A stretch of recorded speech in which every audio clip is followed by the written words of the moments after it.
A refeição mais Exatamente. importante do dia. Ah, a Camila ali de fundo, vocês estão vendo. Caraca, vocês estão me vendo. Falando isso, não cair que você aparece. Oi. Oi. Professora de história, a gente namora, eu sei. Então eu vou. Você precisa de alguma coisa, Karen? Você tem algum ponto ou não? Tá tranquilo? Não, acho que tá tranquilo. Tá tranquilo. Tá, qualquer coisa eu vou ficar ouvindo a aula, pode mandar mensagem, tá? Boa aula aí pra vocês então, meus amores. Prazer por sinal, André. Tamo junto aí. Gente, hoje eu trouxe uma aula diferente, né? Eu convidei meu professor André de Estatística e Geologia da faculdade para dar aula hoje comigo, no sábado, para fazer uma aula diferente. E é isso. Ele vai dar uma introdução sobre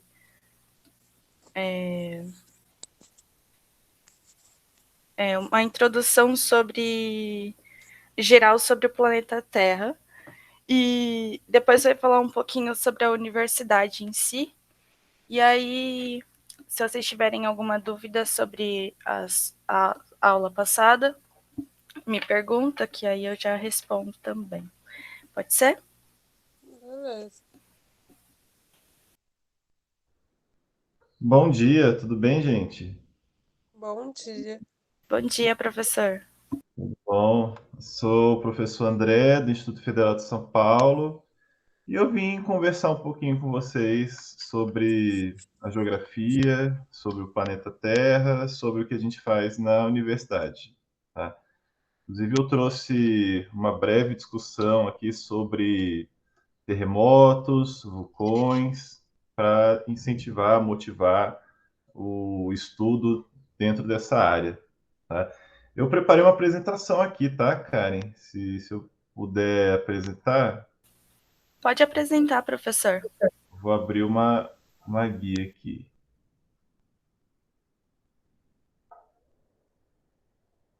Tá aqui. Vocês conseguem ver, né? Sim. Bom, vai gravar essa aula? Vai, Sim, né? a gente está gravando, sim, porque tem outros alunos que assistem depois pelo YouTube. Tá bom. Bom, gente, então é isso. Só para falar um pouquinho mais de mim, eu fui formado em Geografia pela USP, fiz mestrado e doutorado em Geografia Física, também pela USP, e a minha área de concentração foi Geomorfologia.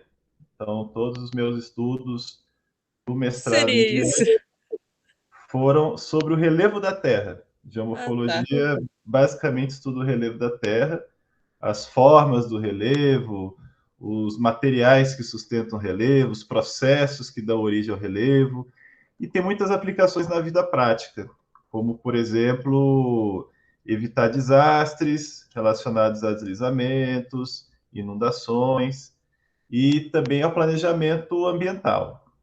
O relevo ele acaba sendo um dos fatores fundamentais para determinar quais tipos de atividades podem ou não acontecer nos diferentes lugares, para a agricultura, por exemplo, para a urbanização, para a indústria. Então, para várias atividades, o relevo é um fator importante, tá? Que vai definir o custo de se produzir num determinado lugar, determinado tipo de produção. Tá? Então, hoje vou falar um pouquinho sobre a Terra, tá? Como é que a gente estuda a Terra na geografia. Tá? A geografia, como vocês já devem estar estudando há algum tempo, ela fica no meio do caminho entre duas realidades diferentes, né? O estudo da sociedade, por um lado, e o estudo da natureza, por outro, sempre procurando entender como que as coisas elas funcionam no espaço, né? O espaço ele sempre é um fator para a gente na geografia, né? O onde das coisas é algo que sempre vai fazer parte das nossas questões, né? Onde as coisas estão, por que elas estão onde estão, isso é algo que é fundamental para a geografia. E esse onde inclui também os fenômenos da natureza. Tá? Então, a gente procura, dentro da geografia, entender aqueles fenômenos naturais que afetam a humanidade. Tá? E dentro da geografia, especialmente geografia física, a gente vai ter várias subdivisões. Tá? Uma área bem ampla, né? Então tem várias coisas para a gente estudar dentro da geografia, considerando aquele ambiente que está ao nosso redor. A gente estuda, por exemplo, olhando aqui essa imagem, a litosfera, né, as camadas rochosas que constituem essa casca que envolve o nosso planeta. Tá? A gente estuda a atmosfera, que são os gases que envolvem todo o planeta. A gente depende dela para sobreviver, a gente respira o ar da atmosfera.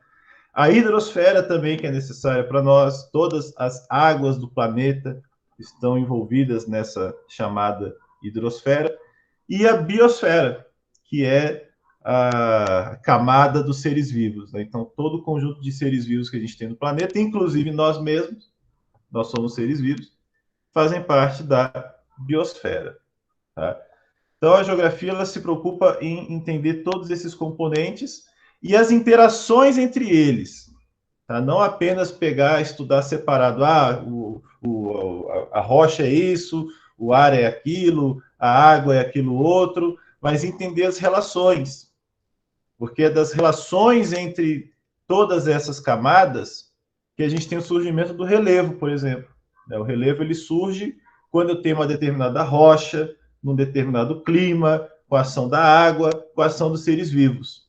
Tá? O solo, por exemplo, o solo também ele nasce dessa interação. Tá? Você tem uma rocha sendo decomposta, tem a atmosfera e a água contribuindo para essa decomposição e os seres vivos que dependem do solo para sobreviver. Então, os fenômenos que a gente estuda, eles vão resultar da interação entre esses componentes. Tá? E aí a gente vai chamar todo esse conjunto de elementos e as interações que existem entre eles de sistema. A gente vai entender tudo isso como um sistema. O que é um sistema? A palavra sistema causa qual impressão na nossa cabeça? A gente pensa num conjunto de elementos que estão funcionando, né? Estão funcionando juntos. Tá? Tem relações entre esses elementos que a gente precisa compreender. Tá? E esse é o foco que a geografia vai ter no estudo da natureza. Tá? Lembrando que a geografia física não é a única disciplina que estuda a natureza. A física também estuda. A química também estuda. A biologia também estuda. Tá? Só que cada uma tem a sua visão. Né? A física vai entender as forças que moldam a natureza. Né? A química vai entender a matéria como ela é. Tá? A biologia vai entender os seres vivos. E a geografia vai juntar uma série de informações dessas ciências para entender a complexidade do planeta Terra. Tá? Então, a gente usa também conceitos da física, da química e da biologia para entender o nosso planeta. Tá? Afinal, esses conhecimentos, embora pareçam separados, né, na realidade, a gente tem que juntar tudo para conseguir entender o mundo. Né? Se a gente não juntar todos os conhecimentos, a gente não consegue entender a realidade que está ao nosso redor. Né? Então, a gente precisa sempre fazer essa ponte entre as diferentes áreas. E uma coisa que a geografia é boa é em fazer essa ponte. A gente está numa situação aí privilegiada entre ciências humanas e naturais, juntando tudo para entender o mundo que está ao nosso redor.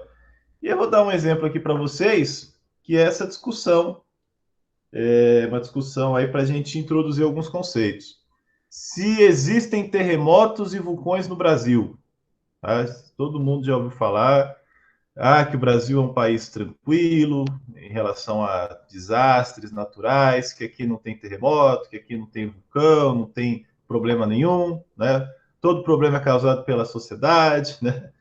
Será que é assim, tão calmo, tão tranquilo, né? Será que realmente não existe nada de terremoto?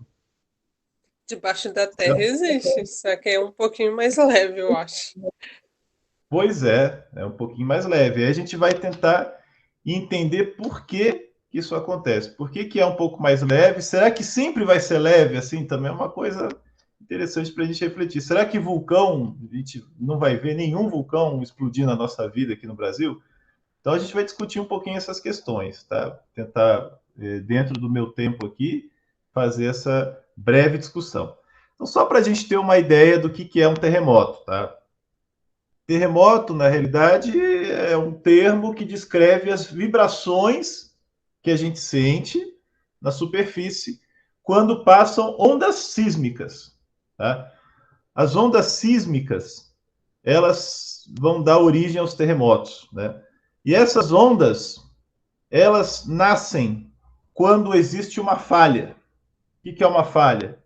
É essa descontinuidade que existe aqui dentro da crosta entre blocos de rocha que estão em movimento entre si, tá?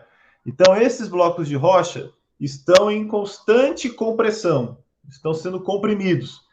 Pode chegar uma hora que a rocha que está sob compressão ou que está sob tensão, ela pode estar sendo puxada também para os dois lados, pode chegar uma hora que essa rocha não aguenta tanta pressão em cima dela e ela arrebenta, tá? E nesse momento que a rocha arrebenta, você tem a liberação dessas ondas, essas vibrações que vão se propagar para todos os lados, para cima, para baixo, para um lado, para o outro, né? Todo o entorno vai receber o impacto dessas ondas. E aqui na superfície a gente vai entender isso como um terremoto, tá? Que nasce lá embaixo da crosta, lá no hipocentro, é o lugar onde o terremoto começa, o hipocentro. E aí, quando a gente faz a projeção disso na superfície, a gente tem o epicentro, quer dizer, o primeiro lugar da superfície da Terra que sentiu essa vibração. Então, o epicentro do terremoto, você já deve ter ouvido esse termo, o epicentro é o primeiro lugar na superfície onde ele é sentido. Mas ele é sentido em várias regiões, tá? Na realidade, um terremoto que acontece em qualquer lugar da Terra, ele é sentido na Terra inteira.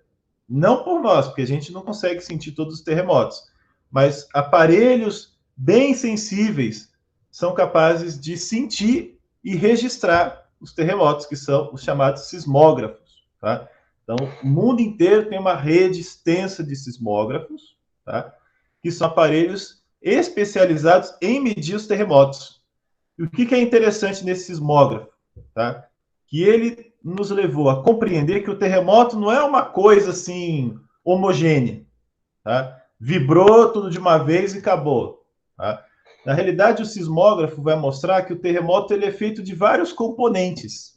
Tá? Essas vibrações são vibrações de diferentes tipos. Tá?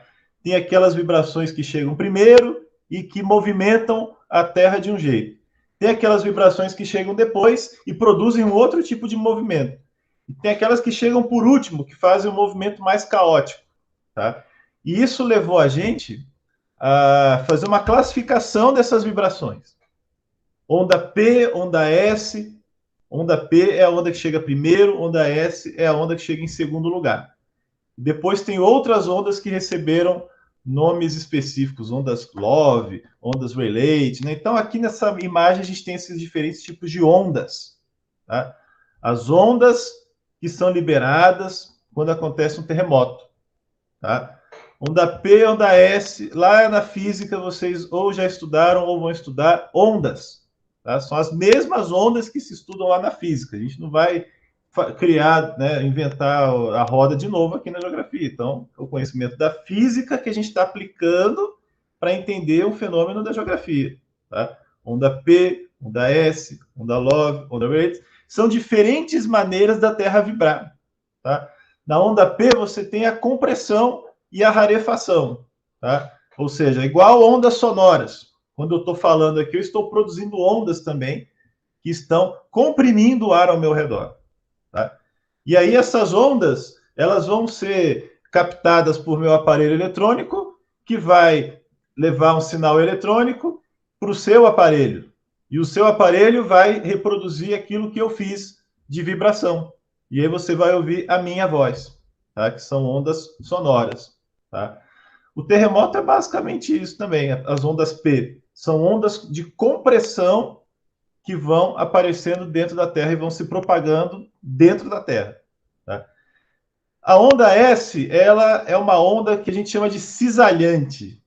Tá? Ou seja, você tem uma movimentação das partículas, lembrando que as partículas não são transportadas, né, como vocês já viram nas ondas, elas só vão oscilar em torno de um ponto central. Aqui na onda S, a oscilação ela ocorre de lado, né, em relação ao movimento da onda sísmica, né? Essas oscilações elas ocorrem de lado.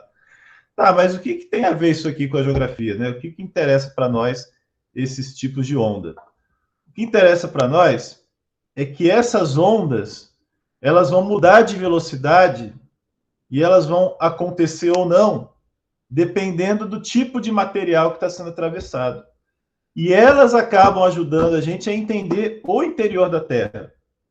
A gente nunca viu o interior da Terra diretamente, né? Vocês sabem que a gente estima que existe um núcleo, que existe um manto, mas nunca ninguém foi lá conferir. Nunca ninguém tirou uma foto disso. Porque são áreas inacessíveis para nós. A gente não consegue chegar. É mais fácil mandar uma sonda, uma nave lá para Plutão do que tentar fazer um buraco na Terra de 30, 40, 50 quilômetros para saber o que tem lá embaixo. Tá? E aí, como é que a gente sabe que tem manto, que tem núcleo, que tem uma parte que tem magma, uma parte que está derretida, uma parte que está sólida? Como é que a gente sabe disso? Né? A gente tem as informações trazidas por essas ondas. São elas que atravessam todo o interior do planeta e trazem essas informações. Então, aqui é só um exemplo do que acontece. Essas ondas elas vão sofrendo refração dentro da Terra. Outro conceito físico. Vão sofrendo refração. E a sua trajetória vai mudando, ela vai ficando curva. Tá? E por que ocorre refração? Porque ocorre mudança de meio. Você está saindo de um meio menos denso, indo para um meio mais denso. Cada vez que a gente desce na Terra, vai ficando mais e mais denso. Ou seja, o material vai ficando mais apertado, mais pesado, considerando o mesmo volume de matéria. Tá? Só que tem alguns lugares que você vê que a onda ela faz umas curvas assim mais acentuadas. Tá? Quando sai, por exemplo, do manto, que é o amarelinho, e chega aqui no núcleo externo, que é o laranjinha. Tá? Nesse momento você tem uma mudança abrupta, ou seja, ali a mudança foi mais brutal de um meio para o outro. Tá? E olha só que interessante, esse pontilhado azul são as ondas S, as ondas que chegam em segundo lugar. Tá? São ondas que só podem passar pelos sólidos. Tá? Ou seja, ela está passando por todo o manto da Terra, e o manto da Terra ele é todo sólido.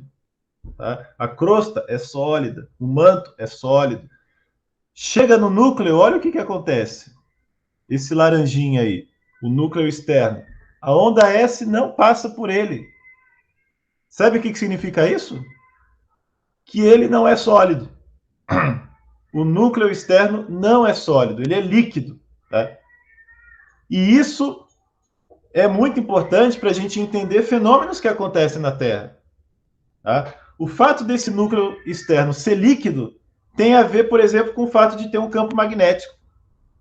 Tá? Da gente poder operar bússolas. Tá? Como é que a bússola funciona? A bússola vai se guiar por um campo magnético natural, campo magnético da Terra, que funciona como um grande ímã. Tá? E esse ímã só existe porque eu tenho um núcleo externo líquido que possui ferro em movimento. Tá? E olha só que interessante, a gente pensa no manto da Terra, qual que é a imagem que vem na nossa cabeça quando pensa no manto? A gente pensa o quê? Que o manto é um grande oceano de magma embaixo da crosta, né? A gente não tem normalmente essa ideia na cabeça? Só que, na verdade, não é bem assim. O manto ele é sólido como as ondas sísmicas estão mostrando para nós. Mas e o magma todo que tem lá no manto e que chega aqui na superfície? Como é que é produzido esse magma? Esse magma é produzido em algumas regiões do manto que acabam derretendo. Ou porque está muito quente, ou porque a pressão está muito baixa. Tá? Então, eles acabam derretendo. Baixa, eu digo, em relação ao entorno. Porque as temperaturas são bem altas no manto inteiro. Só que em alguns lugares a pressão fica baixa o suficiente para que o manto derreta naquele localzinho. Tá? Então, gente, é importante a gente também ter essa noção. O manto não é feito só de magma. Tá? O manto ele é feito de rocha também. E algumas pequenas regiões do manto possuem magma. São justamente as regiões que estão embaixo dos vulcões. Tá bom? Tá muito complicado? Estou falando muita coisa difícil ou tá tudo bem? Tá tudo bem, professor. Tô Tá bom. gostando. Tá de boa. Aqui só é um pouco barulhento, tá, gente? Passa carro de Cândida, carro de gás, carro do ovo, carro não sei do que. Então, É normal aqui também. eu peço que tenham um pouco de paciência com isso, tá? Então é isso, gente. O interior da Terra, ele é lido, ele é descrito com base nessas ondas. E a gente fez essa subdivisão. Crosta, manto, núcleo. Aí o núcleo é dividido em externo, interno, tá? Em função do comportamento das ondas sísmicas. Tá? Quer dizer, cada vez que a onda bate numa descontinuidade, né, uma área ali que muda muito o material, você tem uma refração mais intensa, você tem um pouco de reflexão acontecendo, ou seja, a onda vai e uma pequena parte dela volta também. Essas regiões que são muito descontínuas, elas vão marcando aí os limites entre as camadas. Tá? Manto, núcleo. O núcleo é dividido em dois. Por que ele é dividido em dois? Porque tem uma parte dele mais para dentro, que é sólida, e tem uma outra parte mais externa, que é líquida. Curiosamente, a parte mais interna, que é sólida, é mais quente que a parte líquida. A gente geralmente pensa, pô, mas os líquidos têm que ser mais quentes que os sólidos. Por que lá no núcleo é diferente? Porque o estado físico da matéria não depende só da temperatura. Depende também da pressão. Tá? Como o interior da Terra está muito comprimido, a pressão é muito alta, é exageradamente alta, o ferro que está lá dentro não consegue derreter, ele continua sólido, mesmo que ele esteja super quente. Tá? Então você tem um material que poderia derreter se tivesse na superfície, se tivesse em baixa pressão, mas não derrete, porque ele está numa pressão muito alta. Quando a pressão é muito alta, fica mais difícil derreter. A maioria dos materiais, pelo menos. Pô, e se a gente tentar fazer um buraco gigante e chegar lá no núcleo da Terra? Olha, já tentaram fazer buracos muito profundos, tá? Só que a gente nunca consegue passar dos 12 quilômetros, né? Nunca consegue muito além disso. Por quê? Muito quente, né? Cada quilômetro que você desce já aumenta aí uns 6, 5 graus a temperatura. Então começa a ficar muito quente. A pressão começa a ser muito alta, né? As rochas ficam muito difíceis de furar. Você não tem material que consiga furar essas rochas. Tá? A gente não desenvolveu material ainda que consiga fazer um furo em rochas tão profundas, tão densas, tão quentes. Tá? E aí a gente sempre falha na tentativa de fazer buraco. A gente nunca conseguiu chegar no manto, por exemplo. Buracos são sempre na crosta. Tá? Ou seja, na corrida espacial, a gente já mandou nave para fora do sistema solar, inclusive. A Voyager, né? Ela já está fora do sistema solar. Mas para fazer buraco, a gente não consegue fazer buraco tão grande assim. Tá bom? E é por isso que a gente depende dessas ondas sísmicas para conhecer o interior do planeta. E aí, falando ainda dos terremotos, onde que eles acontecem? Esse mapa, ele está mostrando para nós onde acontecem os terremotos. Tá? E o que vocês podem perceber, olhando esse mapa? Que eles não acontecem em qualquer lugar, na mesma proporção. Tá? Eles acontecem concentrados em algumas regiões. Tá? E essas regiões vão formando linhas, vão formando faixas. Professor, Sim, posso fazer uma pergunta? claro. Uma curiosidade. Por causa do efeito global, pode ocorrer terremoto em lugares que nunca ocorreu? Tem essa possibilidade? Está falando de mudança climática? Isso. Então, o clima não vai ter influência nos terremotos. Tá? Então, se a Terra esquentar 1 grau, 2 graus, 3, 20 graus, né? Se isso aqui virar um inferno, a gente ainda não vai ter mudanças no padrão de terremotos. Tá? O terremoto, ele acontece não por conta dos fenômenos atmosféricos, mas por conta dos fenômenos que acontecem dentro da Terra. Tá? Eles ocorrem... Mas não vai ter aceleração, tipo, do clima aquecer muito, isso não vai, ou não, ajudar para que isso acelere mais rápido?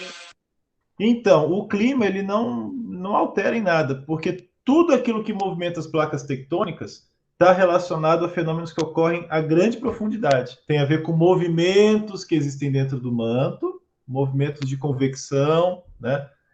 Tem a ver com as placas tectônicas que afundam, então essas placas tectônicas que afundam, a gente vai ver isso mais, com mais detalhe. Elas afundam e vão puxando as outras regiões da placa. Então, isso decorre basicamente do calor interno da Terra, que tem a ver com radioatividade que existe dentro das rochas, e com o calor residual da época que a Terra foi se formando. Ela foi se formando por vários asteroides e cometas que se juntaram para formar a Terra, né? Vários pedaços menores se juntaram para formar a Terra. E essa energia que move as placas, ela vem daí de dentro da Terra. O clima não tem não produz nenhum impacto na movimentação das placas, tá? Então, mesmo se esquentar, se esfriar, não muda nada. Pode falar. Eu tinha lido também há um tempo atrás que o manto da Terra está crescendo desnivelado. Um lado está crescendo maior que o outro. Isso também pode ocorrer terremoto também, né? Ou não? Então, realmente o que essas notícias mostram, né, que a gente vai pesquisando o interior da Terra, vai conhecendo cada vez melhor, é que o interior da Terra não é tão homogêneo como a gente acreditava. Não é tão perfeitinho, né? Não são camadas tão redondinhas, elas também são todas irregulares. Assim como a nossa superfície é irregular, com relevo, né, com diferença, montanha, planície, vale, no interior da Terra também existem essas diferenças, tá? Agora, essas diferenças, elas também não vão produzir impactos no curto prazo, aqui para a superfície da Terra. Elas vão trazer impactos no longo prazo. Pode fazer, por exemplo, com que continentes se quebrem ao meio, ou que os continentes comecem a se juntar. Mas isso vai ser ao longo de milhões de anos que vai acontecer. Tá? São eventos que ocorrem no tempo extremamente longo, porque você tem uma matéria, uma massa muito grande a ser movimentada. Tá? E aí, para você conseguir movimentar essa massa toda, né, não vão ser mudanças locais assim que vão conseguir fazer com que isso aconteça tão rápido. Né? São processos que levam muito tempo, são processos lentos. Para ter ideia, essas placas aqui, as placas tectônicas, elas se movimentam a centímetros por ano. Tá? São movimentações extremamente lentas, tá bom? E que respondem a essa energia que existe no interior do planeta. Tá? Então, gente, só para... Oi? Beleza. Então, só para a gente voltar aqui, esse mapa ele está mostrando onde os terremotos acontecem. Tá? E a gente viu que eles não acontecem em qualquer lugar, eles não acontecem de maneira aleatória, eles têm uma lógica para acontecer. E os locais onde os terremotos se formam são lineares, né? Você vê que está formando linhas. E essas linhas foram interpretadas por nós como limites entre placas. Então, se você comparar um mapa com outro, o mapa das placas, o mapa dos terremotos, você vê a África, por exemplo, aqui, ó. Olha o entorno da África. Tem essas linhas aqui com vários terremotos alinhados, né? Isso foi interpretado como um limite de placa tectônica, tá? Se você olhar os dois mapas, comparar os dois, né, ao redor da África, você vai notar. Você tem esse conjunto de terremotos cercando a África e tem esse limite de placa cercando a África.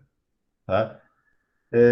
Esses terremotos estão onde estão por conta das placas tectônicas. O que são placas tectônicas?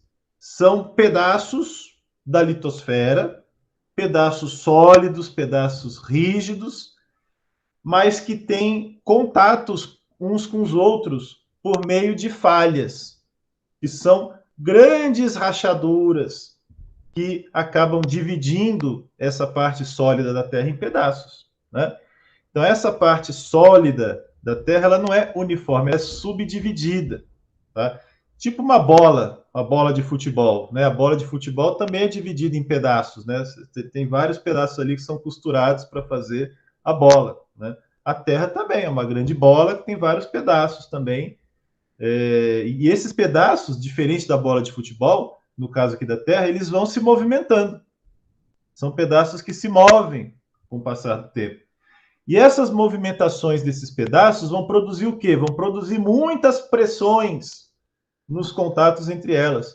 Então, você pode ter movimentos de placas, por exemplo, que vão fazer com que essa região se comprima, né? A região que está entre elas se comprima, ou pode estar separando uma da outra, e aí vai esticar. E nesse fato de esticar, você vai ter agora uma distensão, tá? Tanto uma compressão quanto a distensão pode fazer uma rocha se quebrar, por exemplo. Pode fazer um conjunto de rochas se quebrar. E essas rochas que vão se quebrando vão produzindo essas falhas, tá? Que são as regiões onde os terremotos acontecem. E é por isso que nesses limites a gente tem tantos terremotos, tá? Olha aqui a placa sul-americana. Nós vivemos na placa sul-americana, tá? O Brasil, vocês podem notar, ele fica aqui no leste desse continente sul-americano. O Brasil está distante dos limites de placas. O Brasil está distante dos limites de placa, está no meio de uma placa tectônica. Ou seja, o Brasil está distante dos principais lugares do mundo onde existem terremotos, tá? Limite de placas são os lugares em que você tem maior probabilidade de ter terremoto, onde ocorre a maioria deles. Não quer dizer que sejam todos, mas a maioria está nos limites das placas. Só para a gente ter uma noção, tá? Tentar falar rapidamente aqui dos limites, tá? Existem 3 tipos principais de limites de placas, 2 deles estão aqui na América do Sul. Então, a gente vai falar dos convergentes e dos divergentes, tá? O limite convergente é aquele em que eu tenho a compressão vindas dos dois lados. Tem uma placa vindo para cá, outra placa está vindo para cá, elas vão colidir, tá? E nessa colisão entre as placas, você pode ter o surgimento de montanhas, por exemplo, né? Porque está enrugando a crosta, né? Está apertando toda essa região. Então, nesse enrugamento, a gente vai ter a formação de montanhas. E também pode ter a formação de fossas no lado oceânico, que é exatamente onde um pedaço de crosta começa a afundar em relação à outra. Olha que coisa doida. Você tem crosta da Terra afundando no manto, tá? Isso ocorre porque ela está muito densa já, então ela acaba ficando em desequilíbrio e ela acaba afundando. É igual quando você pega um navio e esse navio fica com excesso de carga, tá? Ele afunda. Então é o que acontece nessa crosta oceânica. Ela fica muito densa com o passar do tempo e ela acaba afundando. E nessa interação, a gente tem montanha, tem vulcão, tem formação de tipos de rochas, como rochas ígneas, rochas metamórficas, que depois vocês vão estudar com mais calma. Tem a formação de vários fenômenos. E também os terremotos. Tá? Por quê? Porque está quebrando tudo, está fraturando tudo. Está formando montanha, a rocha vai se quebrando para formar montanha. Não é uma coisa assim tranquila para a rocha, né? E cada vez que quebra um pouquinho, tem um terremoto novo acontecendo. Por isso que tem muitos terremotos acontecendo nessas regiões. Tem um outro tipo de limite, que é o divergente, que é quando as placas estão se separando. E nesses limites, a gente também tem alguns terremotos, só que são mais fracos. Tem vulcões, só que esses vulcões ocorrem lá no meio do oceano, tá?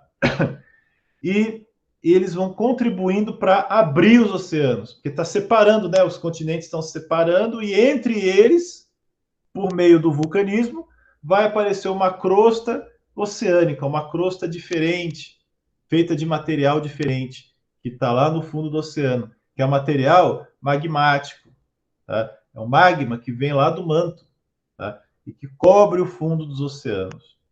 tá bom? O Brasil não tem nenhum dos dois. A gente não tem limite convergente, ou seja, que não tem montanhas sendo produzidas, não tem vulcão, não tem terremoto. Opa, tô quase respondendo a questão. Em grande quantidade. Porque nem todos os terremotos, nem todos os vulcões dependem dos limites, mas a grande maioria sim. Esse mapa, ele vai responder a primeira parte da charada. Tem terremoto no Brasil? Cada bolinha dessa é um terremoto que foi registrado. Né? Cada bolinha vermelha é um terremoto que foi registrado pelos nossos sismógrafos.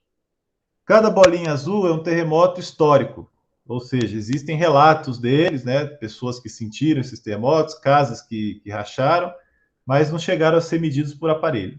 Tá? O que a gente nota? O Brasil tem terremotos? Sim. Onde eles estão concentrados? Bom, estão espalhados pelo território, mas se você olhar bem, lá no Acre tem um pouco mais. Lá no oeste lá do país, o Acre tem um pouco mais. Por quê? Porque está perto dos Andes. Cordilheira dos Andes, que é onde tem bastante terremotos na América do Sul. E lá é limite de placa convergente. Então, o Acre, do território brasileiro, é o estado que está mais próximo de um limite de placa. Tá? Mas se você olhar aqui os outros estados, ó, Ceará tem bastante, Goiás tem bastante terremoto, São Paulo e Minas, olhando aqui, parece que tem bastante coisa, mas é um monte de bolinha pequenininha, porque São Paulo tem muito aparelho medindo o terremoto. Então, qualquer terremotinho mínimo que a gente não consegue sentir, os aparelhos vão sentir. Tá? E aí no mapa vai aparecer um monte de terremoto. São terremotos grandes? São terremotos graves? São terremotos que matam pessoas? Olha, aqui as magnitudes são sempre pequenas, né? Oi? Eu acho que não.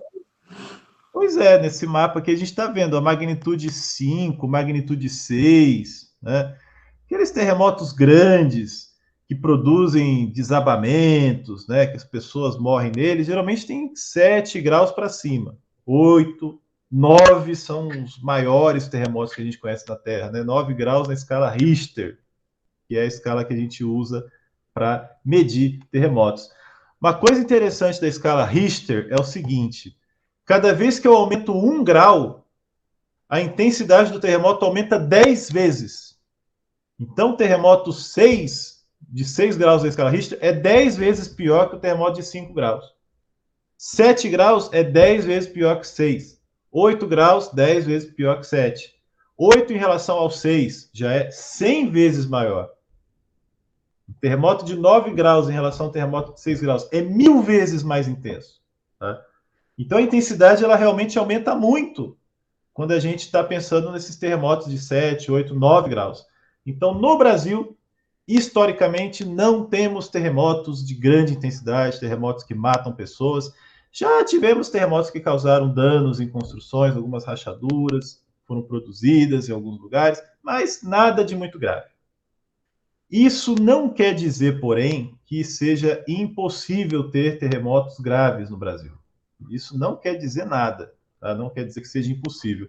Pode acontecer, sim, de uma falha qualquer no interior do continente começar a acumular muita força em cima dela e, em algum momento, ela romper de maneira mais catastrófica. É possível? É.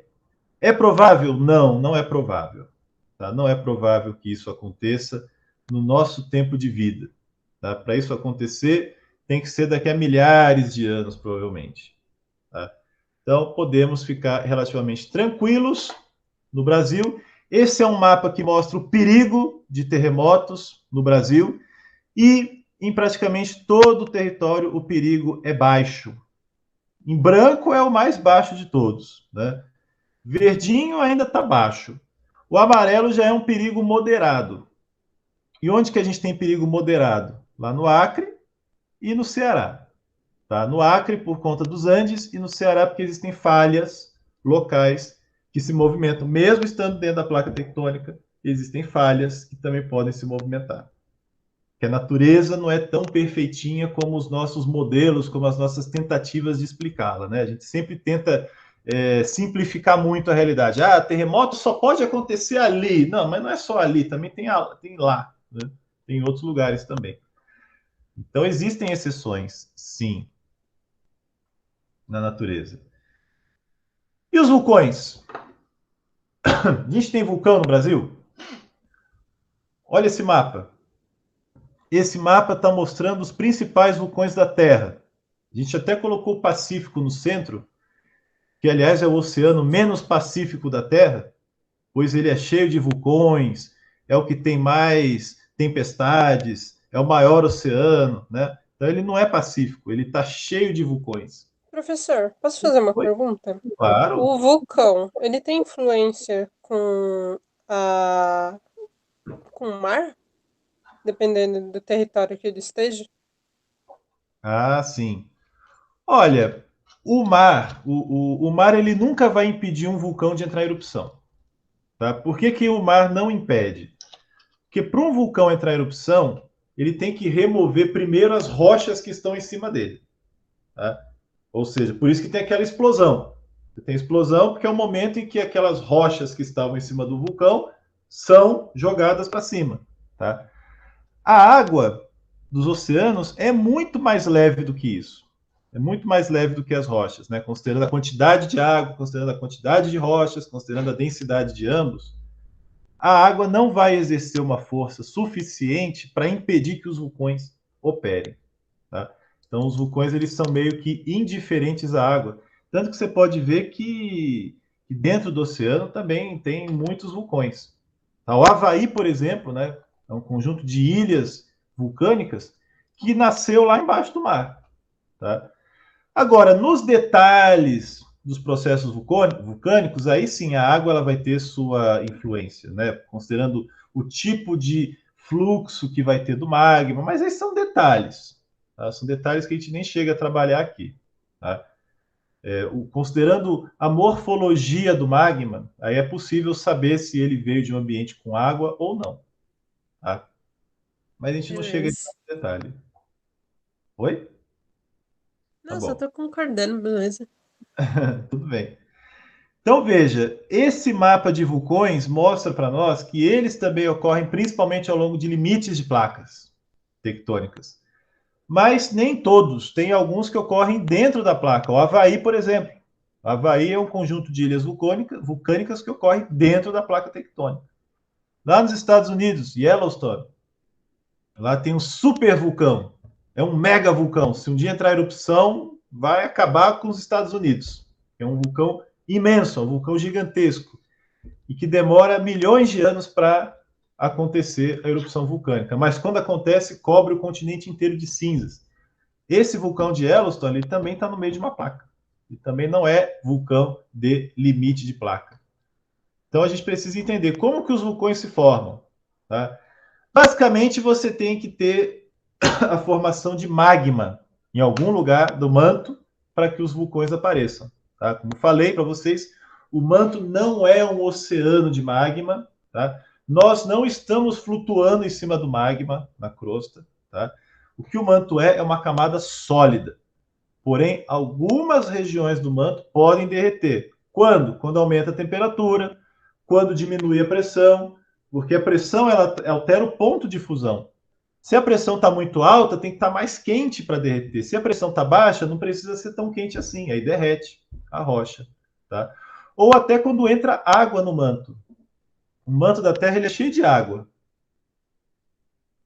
Da onde que vem essa água? Vem das rochas que afundam nos limites convergentes de placas tectônicas. Vem da subducção. Então, o manto, na hora que ele derrete, ele vai produzir magma e esse magma ele vai subir. O que o magma vai subir? Que ele é menos denso que o entorno dele. É igual uma bola de vôlei dentro da piscina. Ela vai subir. Por que ela vai subir? Porque aquele volume ocupado pela bola de vôlei, né? Se você pega a quantidade igual de água, a água tem um peso maior. E aí ela vai empurrar a bola de vôlei para cima. E no interior da Terra também. As rochas vão empurrar o magma para cima. Tá? E quando esse magma chega na superfície, vai aparecer um vulcão. Tá?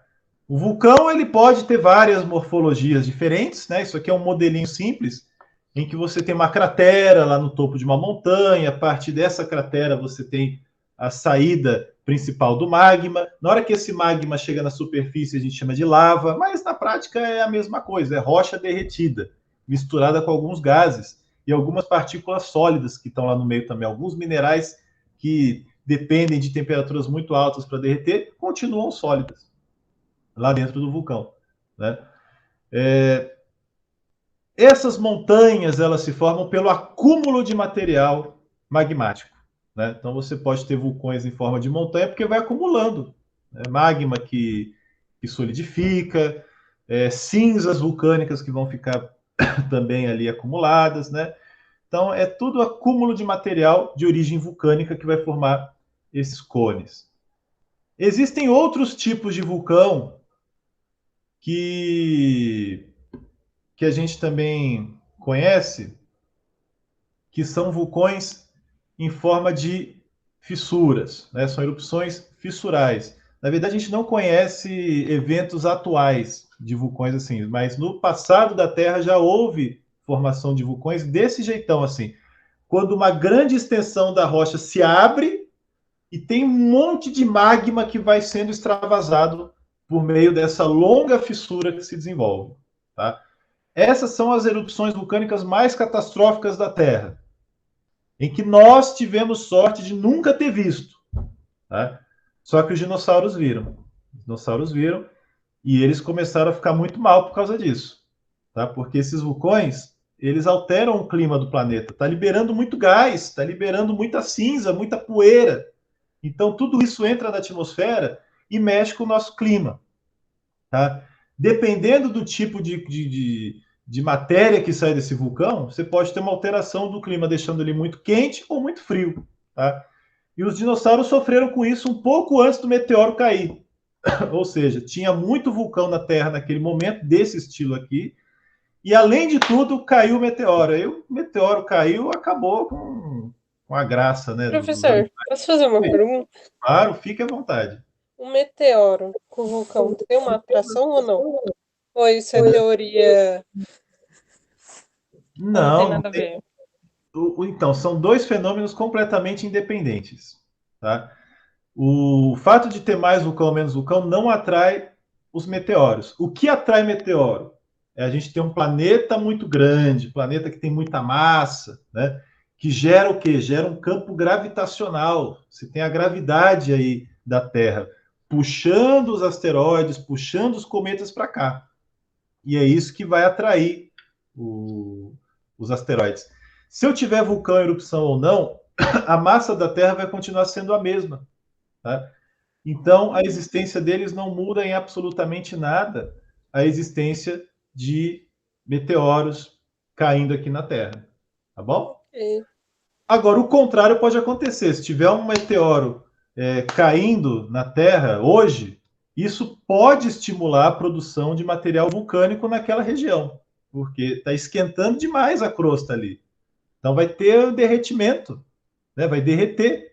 E aí você pode ter um processo magmático de curta duração que acompanha o impacto do meteoro, tá? Na Lua, vocês já devem ter visto que a Lua tem manchas escuras, né? Já perceberam isso? Que a Lua tem algumas manchas escuras. Sim. Hoje à noite vocês dão uma olhada nela. Aquelas manchas escuras na Lua, gente, aquilo ali é material vulcânico. Impactos muito grandes aconteceram ali e esses impactos fizeram com que derretesse uma grande área, uma grande extensão da crosta da Lua. E aí gerou aquele material vulcânico que ficou aí por um tempo cobrindo a superfície do lunar e que depois solidificou, formando uma rocha mais escura, tá? Aquela rocha escura mais preta que a gente tem lá na Lua. Existe aqui na Terra também. Só que aqui na Terra a gente não vê a rocha diretamente, porque em cima dela tem a vegetação, né? Tem solo, tem um monte de coisa. Então a gente não vê essas manchas aqui na Terra, mas se não tivesse vegetação, a gente veria. Esse mapa é o mapa dos vulcões do Brasil. Então quer dizer que o Brasil tem vulcão? Olha, a gente pode dizer que o Brasil tinha vulcões. Já teve vulcões. Inclusive, um desses vulcões é essa mancha vermelha imensa que está no mapa aí. cobrindo São Paulo, Paraná, Santa Catarina, Rio Grande do Sul, Mato Grosso do Sul, Goiás, tudo isso aí já foi vulcão. Um vulcão imenso, aquele vulcão que eu falei em estilo fissural, né? A crosta se abriu violentamente e saiu muito magma, tá? Cobriu uma extensão imensa do território brasileiro, tá?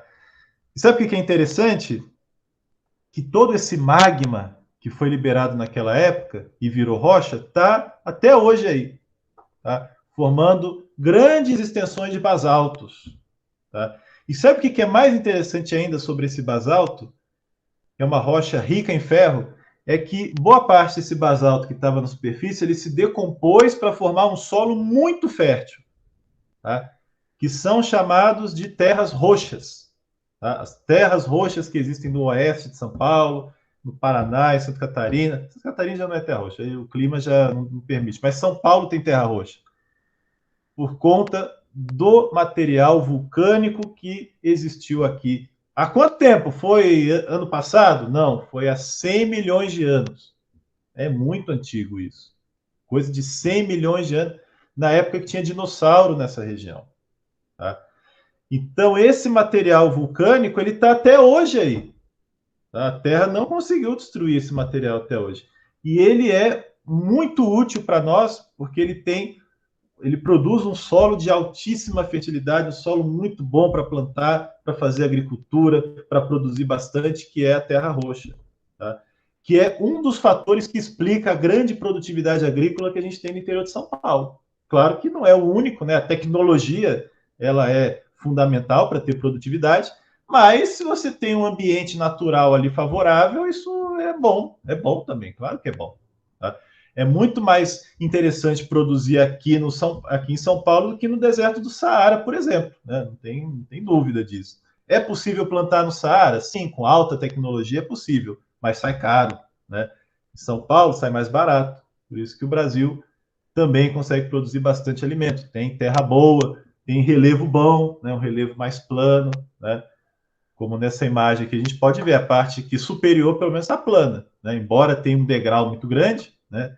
Mais para cá, lá para dentro você pode ver que é relativamente plano o relevo. Voltando para o mapa, tem outros vulcões aqui também. Poços de Caldas, é uma cidade muito interessante em Minas Gerais, que tem águas quentes, né? Águas sulfurosas, que tem bastante enxofre. Ela tem cheiro linda. de podre. É linda, eu já fui lá. É lindo lá, né? Aquela cidade toda, ela está dentro de uma estrutura vulcânica do passado. Ali já foi vulcão, já teve atividade magmática, mas acabou. Não tem mais câmara de magma dentro dessa região. Como é que eu sei que o vulcão morreu? Que o vulcão está extinto? Que o vulcão não vai mais entrar em erupção? Porque embaixo desse vulcão, eu não tenho mais magma. Para que um vulcão continue vivo, tem que ter uma câmara magmática embaixo dele. Se essa câmara ela solidifica completamente, você já não tem mais atividade magmática possível ali. Então o vulcão morreu, o vulcão está extinto. Todos esses vulcões do Brasil estão extintos. Tá? Mas vulcão pode voltar? Oi? Mas pode voltar? Então, aí que tá. É impossível voltar? Não é. Não é impossível. Mas a chance de ter novo vulcanismo nesse lugar é a mesma chance que existe para qualquer outro lugar. Tá? Quer dizer, uma vez que a câmara magmática solidificou, né? Solidificou. Não tem mais nenhuma fonte atual de magma naquela região, vai ser muito difícil que ali algum dia volte a ter vulcão. Mas, como o interior da Terra ele é muito instável, tá?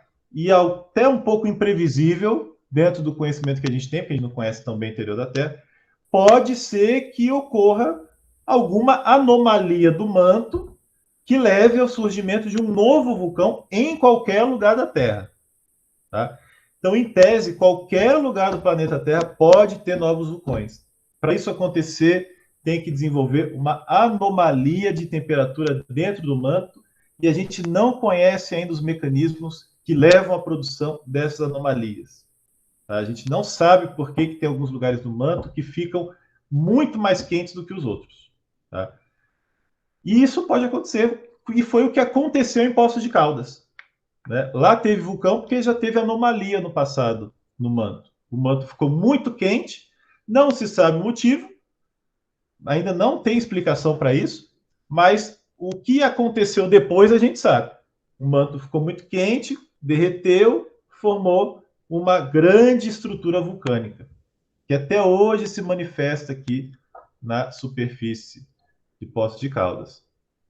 Lá no Rio tem vestígios de um antigo vulcão, que já está extinto também. Não tem risco, tá? O Rio de Janeiro não vai ser inundado de magma, de lava, tá? Não vai explodir tudo por causa do vulcão. Se um dia explodir, vai ser por causas humanas e não por causas naturais. E Fernando de Noronha também um exemplo de ilha de origem vulcânica, né? Os vulcões que produziram essa ilha, né? Todo esse material aqui é material vulcânico acumulado, que hoje está sendo erodido pelos oceanos, né? Pelo Oceano Atlântico, pelas ondas do mar, tá bom? Então, respondendo à questão inicial da aula, sim, temos terremotos e sim, tivemos vulcões no Brasil. E hoje não temos nenhum vulcão ativo no Brasil, todos estão extintos. É isso, gente. Muito obrigado aí pela atenção. Tenham todos um ótimo fim de semana e fico à disposição aí para dúvidas, para comentários. Eu que agradeço. Igualmente. Obrigada, professor. Eu que agradeço, professor, a sua disponibilidade por dar aula junto comigo hoje. E eu fico ansiosa para outras oportunidades também, que foi muito interessante a aula. Obrigado, será um prazer. Também gostei, viu? Posso passar meu contato aqui, caso alguém queira perguntar alguma coisa? Pode. Tem um e-mail que eu uso para comunicação com estudantes. Deixa eu ver se não tem nada errado aqui. profandretrabalhos@gmail.com. Então, qualquer coisa que vocês queiram falar, tirar alguma dúvida, vocês podem me mandar nesse e-mail. Legal. Obrigada, professor. Obrigada, pessoal. Obrigado. Bom final de semana para vocês. Obrigado. Obrigada, igualmente.